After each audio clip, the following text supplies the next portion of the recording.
Good morning. This is Pastor Brian. Thank you for joining me today as we read a chapter a day from Job. Today, chapter 25, we hear the final speech from all of Job's friends, and the final one comes from Bildad.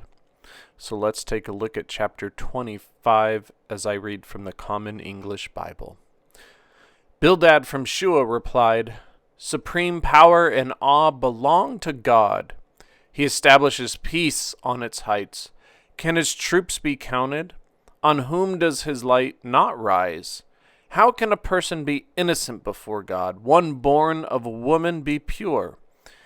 If even the moon is not bright and the stars not pure in his eyes, how much less a human, a worm, a person's child, a grub?"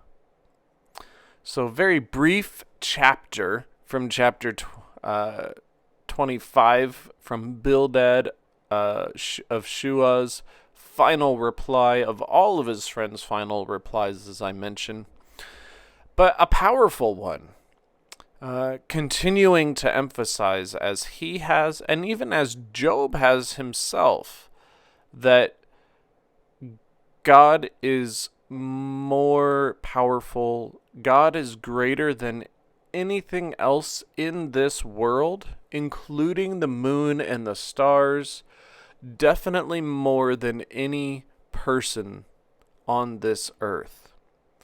So even if Job doesn't necessarily know what he did wrong, if Job doesn't even know what sin he may have committed, even if it was a small one, which based on what he's lost wouldn't be small, but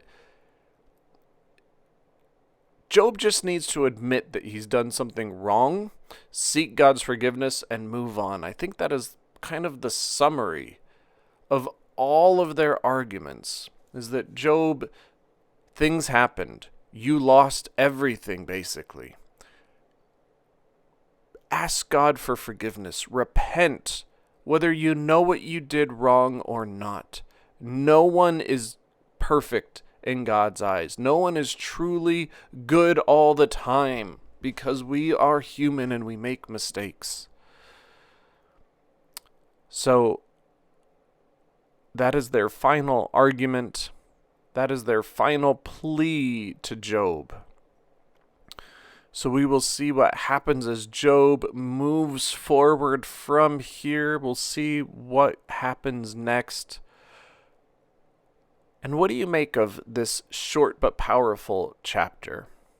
That everything belongs to God, that nothing is truly good, not even the moon and the stars, which are things that God made, and that we hear God say in creation is good.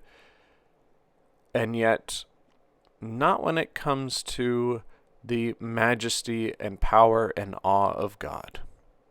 So think about those things. Think about whatever came out and stuck out to you. Write them down. Share them with friends. Share them with us. Thank you for joining me today. Take care of yourselves, and God bless.